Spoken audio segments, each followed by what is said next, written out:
Certains jeux ne sont pas très connus, et pourtant de nombreux joueurs sont capables d'en reconnaître des images et se rappelleront les heures passées à en explorer les moindres recoins. Ce sont des jeux qui traînaient sur une disquette échangée dans la cour de récréation, dans un coin d'un disque dur d'une capacité de 600 mégaoctets ou sur un CD compilant des shareware. Des jeux comme Captain Comic.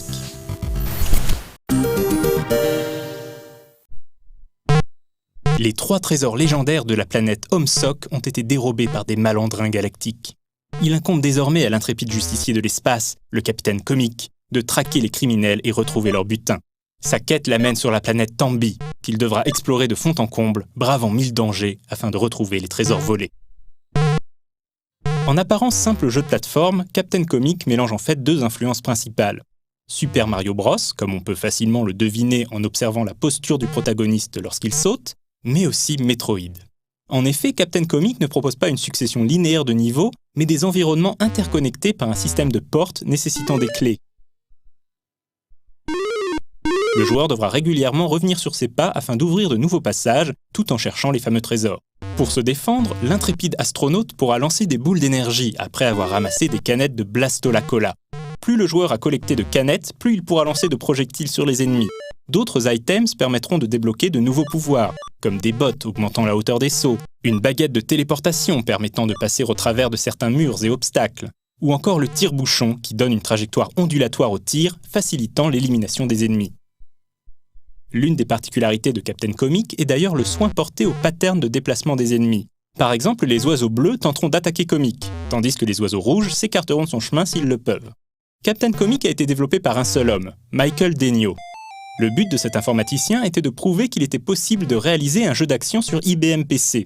À l'époque de la sortie du jeu, en 1988, le PC n'était pas considéré comme une machine de jeu. Les joueurs micro préféraient largement l'Amiga ou l'Atari ST, tandis que le PC, avec ses graphismes le plus souvent en EGA, était réservé à la bureautique.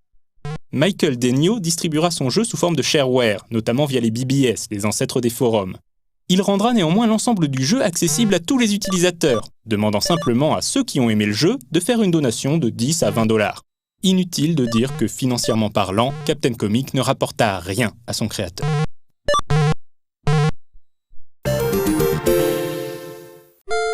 Le jeu sera toutefois remarqué par la société Color Dreams, qui proposera à Michael Denio de porter Captain Comic sur NES.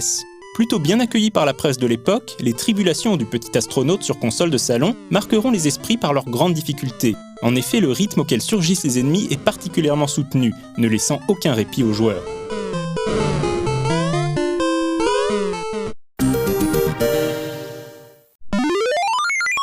Malgré l'échec commercial du premier épisode, Michael Denio ne désespère pas et se lance dans le développement d'une suite, Captain Comic 2, Fractured Reality. Celle-ci voit le jour en 1990. Le jeu propose une cinématique d'intro, durant laquelle le Captain Comic répond à l'appel de détresse d'une base scientifique. Très similaire dans le principe au premier épisode, Captain Comic 2 propose de meilleurs graphismes où l'on note une influence très nette de la version occidentale de Super Mario Bros 2 et surtout une expérience de jeu plus complète.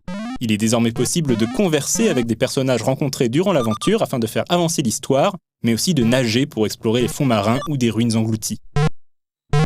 Il est toujours question de retrouver des reliques disséminées aux 4 coins d'une planète hostile grâce à divers objets comme une pioche ou un jetpack. Malgré ses qualités ludiques, Captain Comic 2 passera malheureusement inaperçu.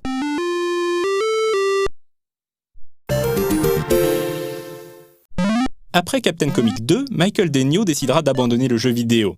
Mais sa création aura ouvert la voie aux jeux vidéo sur PC, et de nombreux titres comme Commander Keen, les premiers Duke Nukem, Jill of the Jungle ou Jazz Jackrabbit marcheront dans les pas du courageux astronaute venu de la planète Homsock et connaîtront le succès qui lui aura injustement échappé.